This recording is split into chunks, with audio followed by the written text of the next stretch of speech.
For this week, we're going to look at The Climb by Miley. It's a beautiful ballad, nice basic straightforward chords like D, for example, A, G. You can use easy G as well. There's an easy B minor or a bar chord B minor.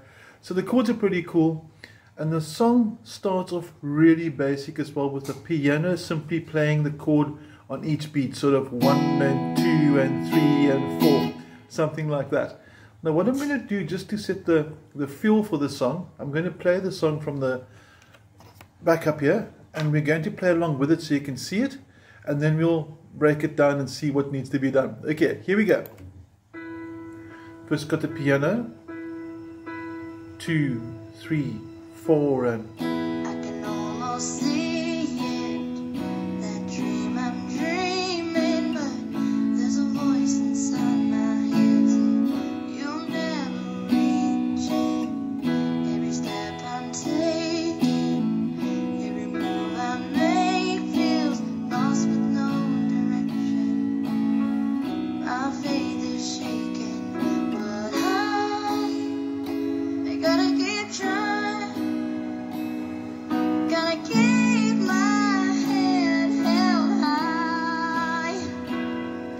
Okay, we got that. Now, to get going, I'm going to focus first of all on the chord shapes, and then we'll add the rhythms to that. Now, it starts with a D, fingers 1 and 2 on strings 3 and 1 in the 2nd fret after the capo.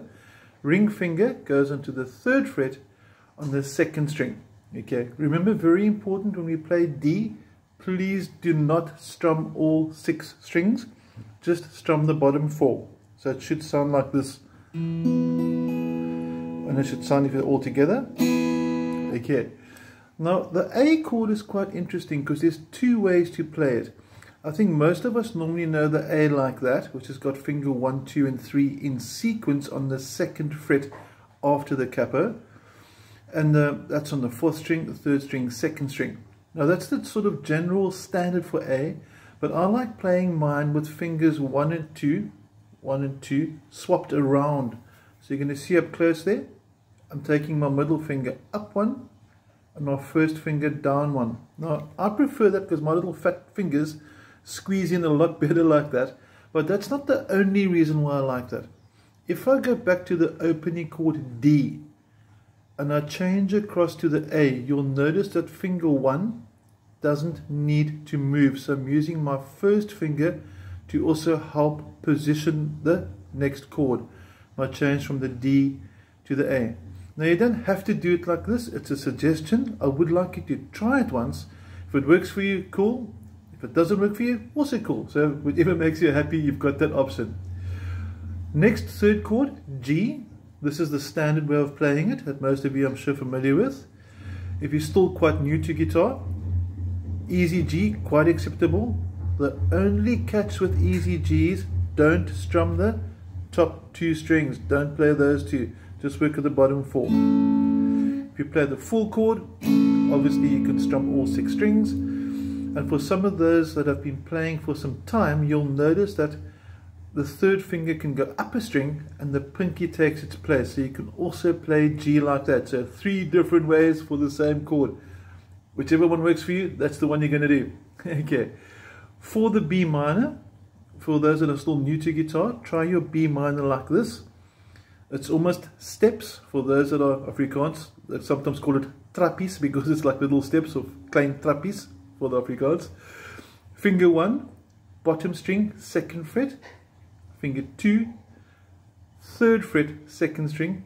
Ring finger, 4th fret, 3rd string. And if you play this one, you only strum the bottom 4 as well. For some of those that are a bit more advanced, you may play it like this with fingers 3 and 4. And if you want to go for the bar chord, I know some of you really like the bar chords or you want to learn it, this is the B minor bar chord. Now the only advantage of this, which is a very important advantage, is you can actually afford to strum all 6 strings. So you get a nice fuller sound for it as well. Now onto the strumming pattern. I'm going to focus on my strumming hand now. Got my typical 60s psychedelic guitar for a change, and playing D the top again over here. And the rhythm pattern you can use fingers for, or you can use a pick. I don't really mind whichever you want to use. For this song, I actually prefer fingers actually because it gives a more sort of warmer, subtle, gentle sound to it. And the rhythm, you're simply going to count 1, 2, 3, 4, and 1 and 2 and 3 and 4 and 1 and 2 and 3 and 4 and you'll hear the pitches changing as well. That's the chords changing. So if you want to play through this with me now that you've got the rhythm and the chords, I'm going to zoom out a bit so you can see both left and right hand. And let's count you together. You ready? Got your D. 1, 2, 3, 4, and 1, 2. A. 1, 2, 3. Easy G. 1, 2, 3, 4, and back to A. Let's try it one more time. I'm not going to stop it for the easy G this time. 1, 2, 3, 4, and...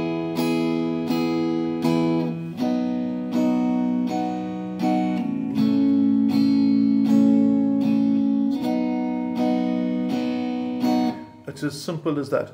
Now, if you're looking at your PDF, you'll notice that the structure, or the sequence of the chords rather, follows this. You're going to start with D, A, G, A.